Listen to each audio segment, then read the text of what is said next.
નમસ્કાર વિદ્યાર્થી મિત્રો, ભાવિક અસાઇનમેન્ટના ઇંગ્લિશના સોલ્યુશનના પાછલા વિડીયોમાં આપણે સેક્શન બી પૂરો કર્યો હતો અને આ વિડીયોમાં આપણે સેક્શન સી પણ પૂરો કરી નાખશું. તો જલ્દીથી સેક્શન સીની શરૂઆત કરીએ.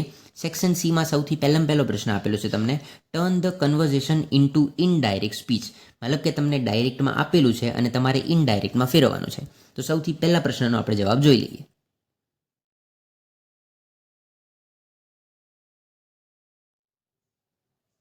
આગળ જે બીજા નંબરનો પ્રશ્ન છે એનો પણ જવાબ જોઈ લઈએ.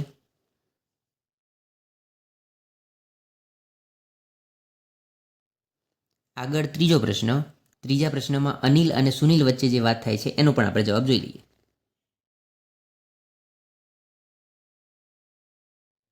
એના પછી આગળ ચોથાનો જવાબ આપણે જોઈ લઈએ.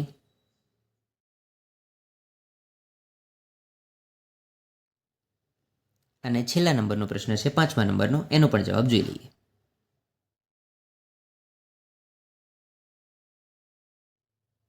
એના પછીનો પ્રશ્ન જોઈએ તો પછી તમને આપેલું છે change the text as shown. એમાં જે સૌથી પહેલો પ્રશ્ન છે, પહેલા પ્રશ્નમાં તમને લખેલું છે change into the simple present tense. મતલબ કે તમને જે કોઈ પણ કાર્ડમાં આપેલું હોય એમાંથી તમારે સિમ્પલ પ્રેઝન્ટ ટેન્સમાં ફેરવવાનું છે. તો એનો જવાબ આપણે જોઈ લઈએ.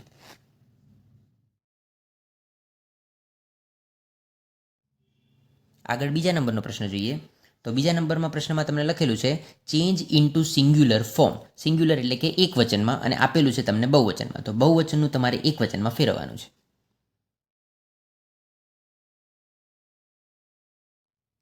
આગળ ત્રીજા નંબરના પ્રશ્નમાં change into simple past tense, મતલબ કે સાદા ભૂતકાળમાં તમારે ફેરવવાનું છે.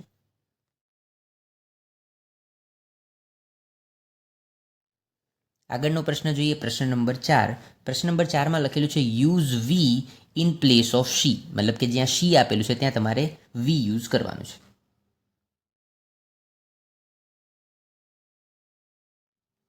આગળનો છેલ્લો 5મા નંબરનો પ્રશ્ન.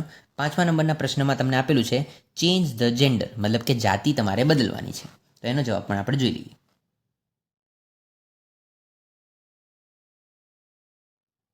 આગળનો પ્રશ્ન છે correct the underlined part and rewrite the paragraph. મતલબ કે પેરેગ્રાફમાં જે અંડરલાઇન કરેલું હોય એ પાર્ટને તમારે કરેક્ટ કરવાનો છે અને એને પછી રીરાઇટ એટલે કે ફરીથી આખો ફકરો લખવાનો છે. તો એના જવાબો મેં લખેલા જ છે, જોઈએ. સૌથી પહેલામાં જ્યાં પ્રોટેક્શન લખેલું છે એની જગ્યાએ આવશે પ્રોટેક્ટ. બીજામાં જ્યાં કન્ઝ્યુમર લખેલું છે ત્યાં આવશે કન્ઝ્યુમ. પછી છે ઇન, તો ઇન નહીં આવે, એની જગ્યાએ આવશે બાય. પછી ઓલવેઝ નહીં આવે, એની જગ્યાએ આવશે નેવર. પછી ફ્રોમ નહીં આવે, વિથ આવશે. અહીંયા રેન નહીં આવે, રેનિંગ આવી શકે અથવા તો ટુ રેન પણ આવી શકે, બંને સાચા છે. એના પછી વાય નહીં આવે, એની જગ્યાએ આવશે વેન. પછી THERE નહીં આવે, THEIR આવશે. 5મામાં ટુ નહીં આવે પણ TWO વાળું ટુ આવશે. અને છેલ્લે યંગ નહીં આવે પણ શું આવશે, યંગર આવશે. અહીંયા આપણું સેક્શન સી પણ પૂરું થઈ ગયું અને આગળના વિડીયોમાં આપણે સેક્શન ડી પણ પૂરું કરી દઈશું.